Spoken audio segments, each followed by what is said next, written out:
What if I told you that this entire video was recorded off of a phone? Would you believe me?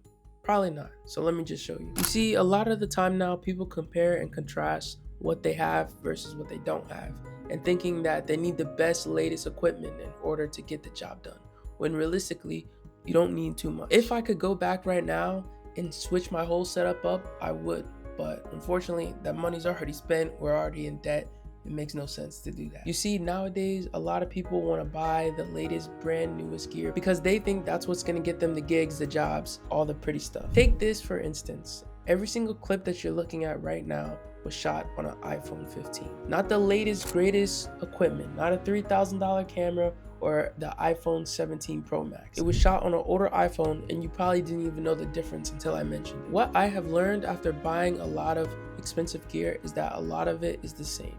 I could buy a phone or a camera and basically get the same quality if I use my creativity. And that's what I'm trying to tell you guys here today. I was able to create this video using a singular app on my phone and natural lighting.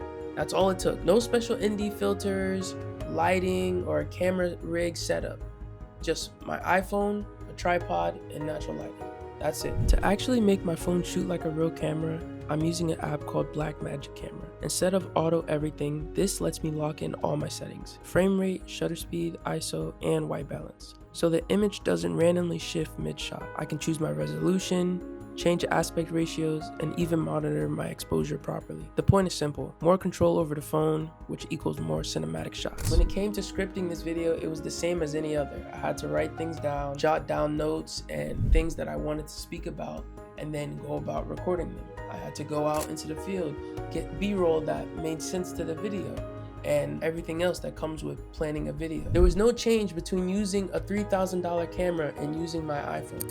All the steps were still the same: pre-production, post-production, scripting, writing, everything was exactly the same. These are a couple of accessories that I think would help in the long run if you decide to build a mobile rig instead of getting an actual camera. First one on the list is a ND filter plus a mobile rigging case. These both go hand in hand. You're not going to be able to shoot outside the way that you want to and get the right exposure if you don't have this variable ND filter. You can search up Freewell or Small Rig. There's a lot of different brands out there that I'm sure have good quality products. Second on the list is an external hard drive that connects to your phone.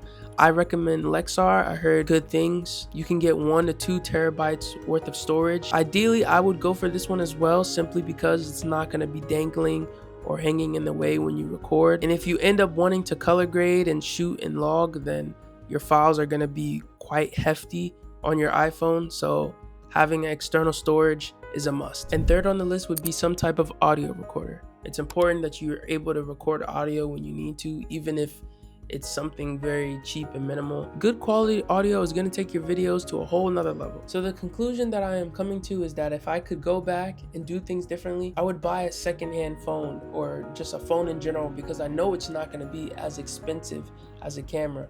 And you know, phones nowadays have a lot of good features. Even the iPhone 15. Recently, I picked up the iPhone 17 and I could have used it for this project alone, but I don't think that would have been fair, simply because of how good the iPhone 17 is and all the latest videos that I've seen so far online. I'll be honest, if I could go back, I would change my entire setup. I would worry about having something that's more budget friendly, like a phone, and then get an ND filter for that phone, because they make phone rigs nowadays, right? But they can basically replace your entire camera rig if you're creative enough.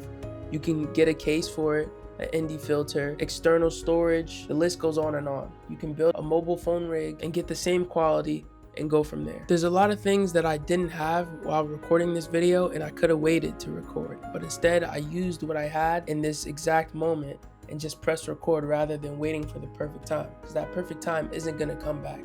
There's never going to be a perfect time. You're not going to be more prepared than you already are right now. So you might as well just hit record and keep practicing. So start with whatever's in your hand. Don't be afraid to just keep practicing and stop comparing yourself to people that have been in the game for a long time already. If this video was helpful, drop a comment below on what you want to see next, and I'll see you guys in the next one. Peace.